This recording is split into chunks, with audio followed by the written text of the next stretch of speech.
As night falls on the quiet town of Woodenvale, something is amiss in the air. An unholy ruckus rises from the graveyard, and the dead are rising from the ground. Be wary, you few townsfolk who are still alive. Tonight may be your last night on Earth. Last Night on Earth is a survival horror board game promising movie-style action and graphic horror imagery, just like every zombie game should aspire to. Players take on the role of the zombies and the heroes to fight against each other to see who will survive the night. The game is split into different scenarios, but the basics of gameplay are simple. They are split into the zombie turn and the hero turn. But how does one play this terrifying zombie game? Well, let's go to the board to find out. Start by placing the town center in the center of the table and then randomly picking 4 outer pieces to form the full game board. Shuffle both the hero deck and zombie deck and place it by the hero and zombie team respectively.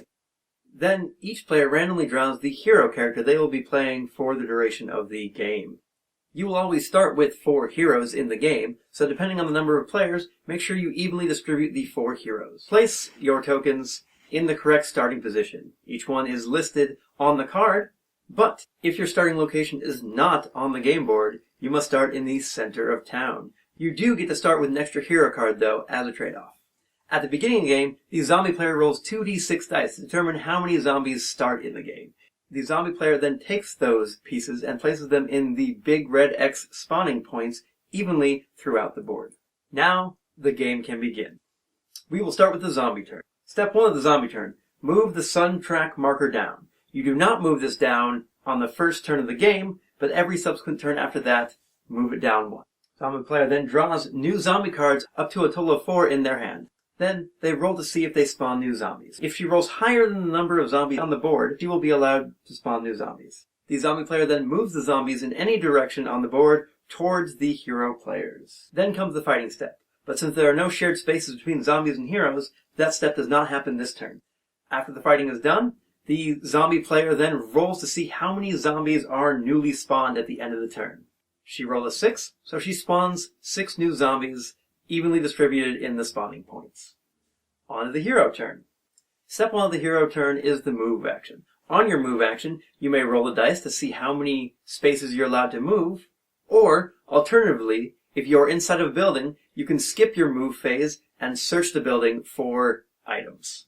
If you happen to have a gun item on you, the next step is a ranged attack. If you are within the range listed on the card, the player then rolls 1d6 to see if he hits. For the revolver, if he rolls a 4 or above, his shot hits.